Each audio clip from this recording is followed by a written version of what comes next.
बड़ा होता है तो एक को दाढ़ी आती है, दूसरे को दाढ़ी नहीं आती। अब जरा बताओ, एक ही माँ की कोख थी, एक ही का पेट है और एक ही माँ की छातियों का दूध पिया है, कोई फर्क नहीं था। लेकिन लड़के को दाढ़ी मोछ आई और लड़की को दाढ़ी बहन को नहीं। क्यों? ये किसका निदान है भाई? ऐसा तो नहीं कि हाँ जब बच्चा पैदा रहो तो डॉक्टर ने लड़की को कोई इंजेक्शन दिया हो कि दाढ़ी ना निकले और लड़के को बड़ा इंजेक्शन दिया हो कि दाढ़ी निकल जाए। हॉस्पिटल में कुछ नहीं हुआ, ये अल्लाह का दिया हुआ है। इसलिए नाराज न हो, शक्ल बदलने की एक सूरत है, दाढ़ी आ जाए तो दाढ़ी को निकाल देना। फिर इब्लीस ने और क्या चक्कर चलाया, भी जरा सुनो। कुछ लोग कहते हैं दाढ़ी निकालना हराम है, दाढ़ी रख करके दाढ़ी निकालना हराम है, और जो दाढ़ी आने ही नहीं देंगे तो उनको नहीं हराम होगा। तो और जरा सुनो, 15वां पारा सूरह बनी इसराइल के अंदर उसने कहा, ऐ अल्लाह, हम इन पर आएंगे अपने सवारों के जरिए, अपने पैदल के जरिए और अपनी आवाज के जरिए इनको गुमराह करेंगे। पूछा गया सहाबे कराम से, अच्छा शैतान की आवाज क्या है? कहा ये गाना जो गाया जाता है वो भी खास तौर से आपकी डांसने जो गाने लगे और झूठा कव्वाल जो कहने लगे तो उसी को कहा गया ये सौतु शैतान। यही असल में शैतान की आवाज है। हमारे घरों में, टीवियों पर, वीसीआर में, कैसेटों में और तरह तरह के जो गाने आ रहे हैं, ये भी असल में शैतान की आवाज है। गोया कि शैतान इंसानियत खत्म करके शैतानियत पर डालने के लिए जो मुख्तलिफ हरबे इस्तेमाल किया है, उनमें ये गाना बजाना और नाच भी है। अल्लाह ताला इन मफासिद से सबको महफूज रखे। जज़ाकल्लाहु खैर। ये अगला सवाल नाइफ अंसारी का है, जो कि तालिब इल्म है। पूछते हैं, इब्ने अब्बास रज़ियल्लाहु ताला अन्हु का जो वाक़या आपने ज़िक्र किया कि इंसानियत का ख्याल करके वो वाजिबी एतकाफ़ छोड़ के बाहर आ गए, उसकी इस्तिनादी हैसियत क्या है? इस्नादी हैसियत सही है, अल्लामा अलबानी सही कहते हैं। और सबसे बड़ी चीज़ है कि ये कहना ही कि वाजिब छोड़ करके, वाजिब नहीं छोड़ा, एतकाफ वाजिब नहीं है, और वाजिब भी है तो वाजिब किफ़ाया। इमाम अबू हनीफा रहमतुल्लाह सुन्नत मुक्कदा किफ़ाया, ये नज़रिया ही गलत है कि हाँ वो वाजिब है। वाजिब नहीं होता, सुन्नत था, सवाब का अमल था, हर साल एतकाफ करते थे। अब एक परेशान हाल आ गया तो उन्होंने अपने एतकाफ को परेशान हाल के लिए वो छोड़ दिया। जी अगला सवाल एक बहन का है, निदा खानम, यानी अल्लाह ने इंसानों और जिन्नातों दोनों को बाख्तियार बनाया है, दोनों गुनाह कर सकते हैं, इसमें क्या फ़र्क है? क्या दोनों में कोई फ़र्क है? बहरहाल दोनों का हुक्म एक है, मबूस सकलैन आपको कहा जाता है, बल्कि जिन्नों को कुछ ज़्यादा इख्तियार मिला है। जिन्नों को अल्लाह ने इख्तियार दिया है कि वो जिस शक्ल में अपने आप को तब्दील करना चाहें तब्दील कर लें, लेकिन आदमी अपनी शक्ल को तब्दील नहीं कर सकता। जी ये अगला सवाल एक भाई का है। पूछते हैं कि आपने कर्ज़ हसना के बारे में बताया, कर्ज़ हसना क्या है? आपने बताया अगर मैंने किसी को कर्ज़ हसना दिया है तो क्या इसका मतलब ये होता है कि अगर कर्ज़ लेने वाला अदा नहीं कर सका और उसका इंतकाल हो गया तो क्या वो कर्ज़ माफ़ है? असल में ख्याल नहीं किया मेरे भाई ने, हमने इसलिए बार बार कहा कर्ज़ हसना, वमन युक़रिदुल्लाह क़र्ज़न हसना, अल्लाह को कौन कर्ज़ हसना देगा? यहाँ बंदे का नहीं तो बल्कि किसका तज़किरा है? अल्लाह का। अल्लाह को कौन कर्ज़ हसना देगा? तो मैंने बताया था असल में कि कर्ज़ हसना से मुराद यहाँ इन्फाक फ़ी सबीलिल्लाह है। अल्लाह ताला की रिदा, अल्लाह ताला की खुशनूदी के लिए गरीब, मिस्कीन, हाजतमंद, परेशान हाल, इन तमाम लोगों में अपना हलाल माल खर्च करना अल्लाह ताला की रिदा खुशनूदी के लिए, इसको कहा जाता है कर्ज़ हसना। अगर आपने किसी इंसान को कर्जा दिया है, आप सवाब पाएंगे।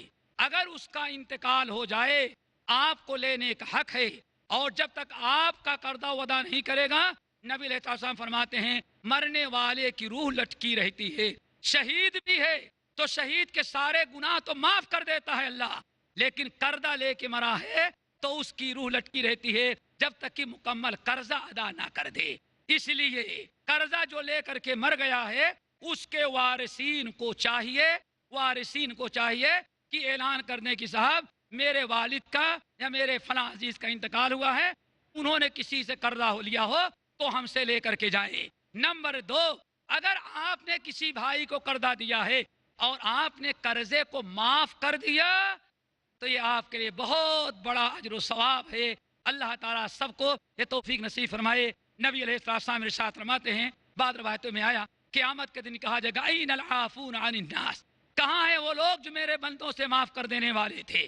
اٹھیں اور جنت میں چلے جائیں۔ اور معاف کرنے کو قرآن پاک نے صدقہ کہا ہے، معاف کر دیں گے تو آپ کا پورا قرضہ جو ہے وہ صدقے خیرات میں تبدیل ہو جائے گا۔ جزاک اللہ خیر۔ یہ سوال بھی ایک بھائی کا ہے، سید شعیب جو کہ تاجر ہیں، پوچھتے ہیں کہ مسلمان نماز چھوڑنے سے کافر ہو جاتے ہیں یا پھر نماز کا انکار کرنے سے انسان کافر ہوتا ہے؟ ہمارے بھائی سوچتے ہیں کہ ذرا ہلکا ہو جائے نماز کا مسئلہ، اگر کہہ دیں کہ کافر ہے تو مشکل ہو جائے گا۔ میرے بھائی، نبی علیہ السلام نے صاف لفظوں میں یہی کہا ہے، من ترک الصلاۃ متعمدا فقط کفر، جس نے نماز کو چھوڑا قصدن وہ کافر ہوا۔ اب یہ دوسری چیز ہے کہ اہل علم کا اس میں اختلاف ہے۔ اگر انسان نماز کا جحود کرتا ہے، کھلے لفظوں میں انکار کرتا ہے یا انکار تو نہیں کرتا، خلی ولی نماز کیا چیز ہے، کیا نماز ہی سے جنت جائیں گے؟ بہت نیک اعمال ہم کر رہے ہیں۔ یعنی نماز کا استہدا، نماز کا انکار یا نماز کی توہین اور استہدا مذاق کرتا ہے تو ایسے مسلمان کے کافر ہونے میں کسی کا کوئی اختلاف نہیں۔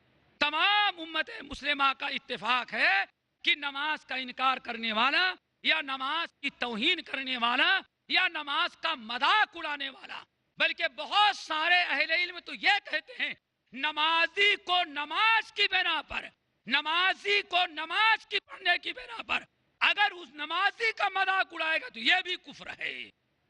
تو میرے بھائی، اس کے کافر ہونے میں کوئی شک نہیں، کوئی اختلاف نہیں، نہ امام ابو حنیفہ کا، نہ امام مالک کا، نہ شافعی کا، نہ احمد کا، نہ حنبل کا۔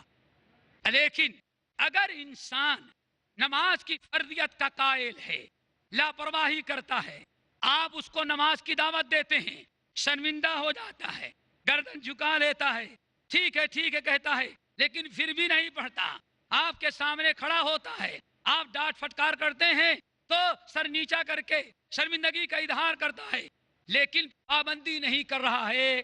ایسے انسان کے متعلق اہل علم کا اختلاف ہے کہ آیا وہ بھی کافر ہوا کہ کافر نہیں ہوا۔ اہل علم کی ایک جماعت ہے جو کہتے ہیں کافر ہو جاتی ہے، اور اہل علم کی ایک دوسری جماعت ہے ایسا انسان کافر تو نہیں ہے، چونکہ نماز چھوڑنے کو گناہ سمجھ رہا ہے، نماز چھوڑنے کو گناہ سمجھ رہا ہے، نماز چھوڑنے کو غلط سمجھ رہا ہے، اس لیے وہ کافر تو نہیں ہے، لیکن اس کے معاملے کو اللہ تعالیٰ کے حوالے کیا جائے۔ یہی فتویٰ بہت سارے اہل علم کا، جس میں علامہ البانی رحمۃ اللہ علیہ ہیں، اور اس سلسلے میں سب سے پیاری بات جو ہمیں لگی ہے امام المجتہد امام شوکانی رحمۃ اللہ علیہ کی، وہ یہ ہے، کہتے ہیں کہ اللہ کے رسول نے بیان فرمایا جس نے نماز چھوڑا وہ کافر ہوا، لیکن کفرن دون کفرن کے تحت، کفرن دون کفرن کے تحت، جو امام بخاری رحمۃ اللہ علیہ صحیح بخاری کے اندر باب قائم کرتے ہیں کہ کفر تو کیا، کافر تو ہوا، لیکن ایسا کافر نہیں ہوا کہ اسلام سے وہ نکل گیا ہو۔ چلے جزاک اللہ خیر۔ اسی کے ساتھ ہم اپنے شیخ محترم کا شکریہ ادا کرتے ہیں۔ اللہ تعالیٰ آپ کو جزائے خیر عطا فرمائے اور آپ نے جو قیمتی وقت ہمیں دیا اسے آپ کے لیے ثواب کا باعث بنائے۔